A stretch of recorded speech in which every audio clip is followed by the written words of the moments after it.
अस्सलाम वालेकुम दोस्तों। जैसा कि आप लोगों को मालूम है कि आजकल डॉक्टर एस.टी. हसन सांसद मुरादाबाद के एक बयान को लेकर के बहुत ज़्यादा मीडिया के अंदर बातें की जा रही हैं और उनके उस बयान को गलत तौर से पेश भी किया जा रहा है। इसी सिलसिले में मुरादाबाद में कांग्रेस के प्रत्याशी रहे और कौम का सौदा करने वाले एक शायर इमरान प्रतापगढ़ी का भी बयान मैंने हाल फिलहाल में सुना कि जो डॉक्टर एस.टी. हसन के बयान को तोड़ मरोड़ के पेश करने की कोशिश कर रहे हैं। यहाँ तक कि उन्होंने यहाँ तक कह डाला कि डॉक्टर एस.टी. हसन साहब ने मंदसौर, इंदौर और मध्य प्रदेश में जो अभी हाल फिलहाल में सांप्रदायिक दंगे हुए थे कि वहाँ के मुसलमानों को बिका हुआ मुसलमान कहा। तो मैं हमारे जो शायर कम नेता कम और भी क्या क्या वो अल्फाज मैं यहाँ वीडियो में नहीं बोल सकता, उनको ये बताना चाहता हूँ कि जो शख्स कौम के शहीद हुए लोगों के नाम पर पैसे लेता हो, जिसकी रोज़ी रोटी नजीब के गायब हो जाने से चलती हो, जिसकी रोज़ी रोटी पहलू खान के कत्ल से चलती हो, जिसकी रोज़ी रोटी अखलाक के कत्ल पे चलती हो, वो इस तरह की बात करे तो बहुत अजीब व गरीब सी बात महसूस होती है। आइए मैं आपको इमरान प्रतापगढ़ी साहब का वो बयान सुनाता हूँ जो बयान उन्होंने डॉक्टर एस.टी. हसन के मुताल्लिक़ दिया और उसमें उन्होंने अपनी तरफ से ऊल जलूल बातों का उसमें इस्तेमाल किया। मुरादाबाद के सांसद डॉक्टर एस.टी. हसन का एक बयान सोशल मीडिया पे तैर रहा है जिसमें वो उज्जैन, मंदसौर और इंदौर के वो लोग जो इन दिनों जुल्म का शिकार हुए हैं उनको बिका हुआ मुसलमान कह रहे हैं। वो बयान बहुत शर्मनाक है। मुझे हैरत है कि मेंबर ऑफ पार्लियामेंट होकर के और इतने सीनियर होकर के बिना मामले की सच्चाई जाने हुए उन्होंने इस तरह का बेहुदा बयान दिया। मैं इसे बेहुदा बयान कहूंगा। अगर उन्होंने मंदसौर या इंदौर या उज्जैन के किसी एक इंसान से बात करने की कोशिश की होती और जानने की कोशिश की होती कि इंदौर, उज्जैन और मंदसौर में क्या हुआ है, तब शायद वो मामले की सच्चाई समझ सकते। मैं उस घटना को बहुत करीब से इसलिए जानता हूं कि कई डेलीगेशन को चीफ सेक्रेटरी से, डीजीपी से मिलाने की कोशिशें करने वालों में से मैं रहा हूं। दिग्विजय सिंह जी पूरा डेलीगेशन लेकर मिले।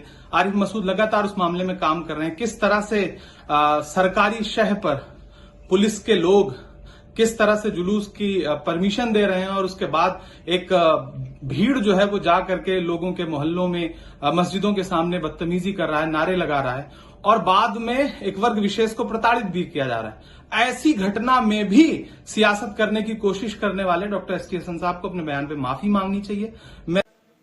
तो आपने दोस्तों अभी जो इमरान प्रतापगढ़ी का ये बयान देखा, ये आपको महसूस हुआ होगा कि ये इन्होंने बहुत, जैसे कि डॉक्टर एस.टी. हसन पे जो इन्होंने आरोप लगाए हैं वो आरोप बहुत संगीन हैं, बहुत अजीबोगरीब से हैं। मैं अब इसके बाद आप डॉक्टर एस.टी. हसन साहब का वो बयान देखिए जो समाजवादी पार्टी के कार्यक्रम युवा घेरा के दौरान उन्होंने स्पीच दी थी और उस स्पीच के अंदर उन्होंने क्या कुछ कहा था, वो स्पीच में मैं आपको सुनवाता हूँ, उसको भी देखिए। सिर्फ इनके पास एक बड़ा अच्छा हथियार है भाइयों।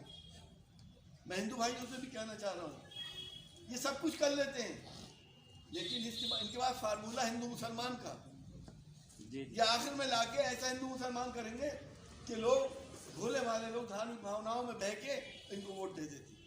यही बात है। राम मंदिर बन रहा है, चलिए एक मसला खत्म हो गया। इन्हीं के लोग जब चंदा लेने निकलेंगे तो चंद बिके हुए मुसलमानों से इनसे पथराव करा देंगे। पथराव के बाद उनके साथ जो हशर हुआ मध्य प्रदेश में वो आपने देखा। वो मैसेज दे रहे हैं हिंदू कम्युनिटी को कि हम ये हशर कर सकते हैं। पथराव करने वाले भी यही थे और उनको हशर बिगाड़ने वाले भी यही थे। इस सियासत को समझो भाई। आखिर ये सियासत कब तक? हिंदू मुसलमान करने से सही कहा अभी आप लोगों ने कि रोटी रोजी नहीं मिला करती, ये सब गायब हो जाती है। इन्होंने इस सरकार ने 1 साल के अंदर 3 कानून ऐसे लेके आए जिससे इस देश की दूसरी बड़ी आबादी की दिलासारी हुई। धारा 370 हटाई गई, लेकिन धारा 371 नहीं हटाई गई। क्यों? आखिर 3 तलाक का कानून आया, शरीयत।